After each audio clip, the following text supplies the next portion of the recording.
यार वे प्रोटीन में आइसोलेट ले, कॉन्सेंट्रेट ले या हाइड्रोलाइसलेट ले, समझ ही नहीं आ रहा है यार इतना कंफ्यूजन तो मुझे गर्लफ्रेंड के मैसेज से भी नहीं होता जितना अब हो रहा है। हेलो फ्रेंड, जय श्री राम। आई होप कि आप सब फिट और हेल्दी होंगे। तो क्या आपको भी वे प्रोटीन को परचेज करना है, लेकिन वे प्रोटीन के वेबसाइट के होम पेज में जाते ही आप कंफ्यूज हो जाते हो कि आपको कौन सा प्रोटीन लेना चाहिए, आइसोलेट, कॉन्सेंट्रेशन या हाइड्रोलाइसेट। तो डोंट वरी, आज की इस वीडियो में आपकी ये कंफ्यूजन मैं दूर कर दूंगा। तो मेक श्योर कि आप वीडियो को एंड तक देखें, क्योंकि मैंने वीडियो में इसका कंक्लूजन भी दिया है कि आपको कौन सा प्रोटीन कंज्यूम करना चाहिए। तो अगर मेरी वीडियो आपके लाइफ में बेनिफिट प्रोवाइड करती है तो मेक श्योर कि आपने वीडियो को लाइक कर दिया होगा और चैनल को सब्सक्राइब जरूर करें। तो without wasting your time, let's start the video. अब जब हम बात करते हैं वे प्रोटीन की, तो बेसिकली मार्केट में 3 तरह के वे प्रोटीन मिलते हैं: कॉन्सेंट्रेशन, आइसोलेट और हाइड्रोलाइसलेट। अब इन तीनों में जो डिफरेंस आता है वो आता है कितना परसेंटेज ऑफ प्रोटीन किस में कितना है। किसी में आपको ज़्यादा मिलेगा, किसी में आपको कम मिलेगा।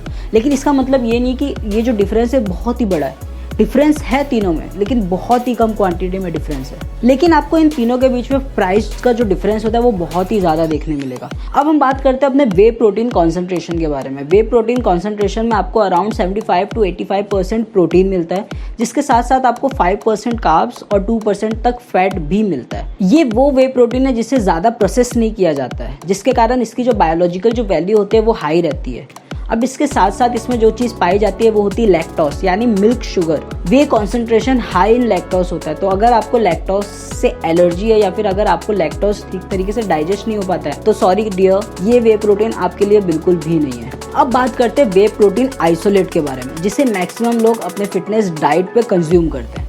वे protein isolate whey protein concentration का और भी प्रोसेस्ड वर्जन है, क्योंकि इसमें से कार्बोहाइड्रेट और फैट को हटा दिया जाता है। इसमें आपको अराउंड 90% से ज्यादा प्रोटीन मिलता है, जो इसके प्राइस को एक्सपेंसिव बना देता है in comparison two way protein concentrate. लेकिन इसे ज्यादा प्रोसेस करने से इसमें जो बायोलॉजिकल वैल्यू होती है ना, वो कॉन्सेंट्रेशन के कंपेरिजन में कम रहती है। तो अब आता है वे प्रोटीन हाइड्रोलाइसलेट। वे प्रोटीन हाइड्रोलाइसलेट बेसिकली बेबीज फूड में यूज होता है और ये और भी ज़्यादा प्रोसेस वर्जन होता है वे प्रोटीन आइसोलेट का। क्योंकि इसे बेबीज फूड में यूज़ किया जाता है तो उन इंग्रेडिएंट्स को जो जल्दी फास्ट डाइजेस्ट नहीं हो सकते उन्हें हटा दिया जाता है, और इसमें जो प्रोटीन मिलता है वो आपको 90% के ऊपर ही मिलता है, जो एज यूजुअल आपको वे प्रोटीन आइसोलेट में मिलता है। तो ये वे प्रोटीन आइसोलेट का और भी प्रोसेस वर्जन है। आप जितना प्रोसेस करते रहोगे एक प्रोडक्ट को, उसकी प्राइस उतनी ज़्यादा होती रहेगी।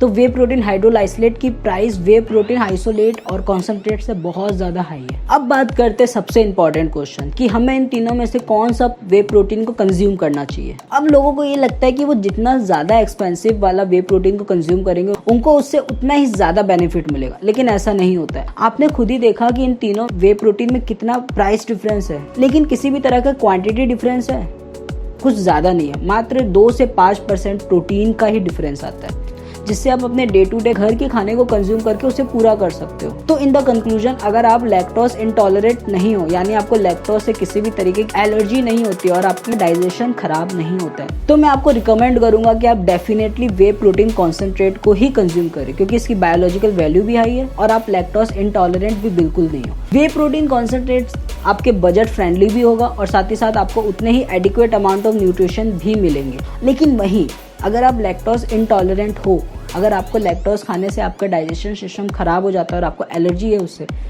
तो माय डियर थोड़े पैसे लगाओ, वे प्रोटीन आइसोलेट को ही कंज्यूम करो, क्योंकि आपके पास और कोई चारा है ही नहीं। मेरे पास कोई और रास्ता है? विद दिस आई होप कि आपको समझ में आया होगा कि तीनों प्रोटीन का डिफरेंस क्या होता है और आपको कौन सा प्रोटीन कंज्यूम करना चाहिए। तो आई होप कि ये वीडियो आपको पसंद आई होगी। वीडियो पसंद आई है तो वीडियो को लाइक करें, चैनल को सब्सक्राइब करें। तो मिलते हैं आपसे किसी और दिन किसी नए वीडियो के साथ। तब तक के लिए stay fit, stay healthy. This is Ash signing of.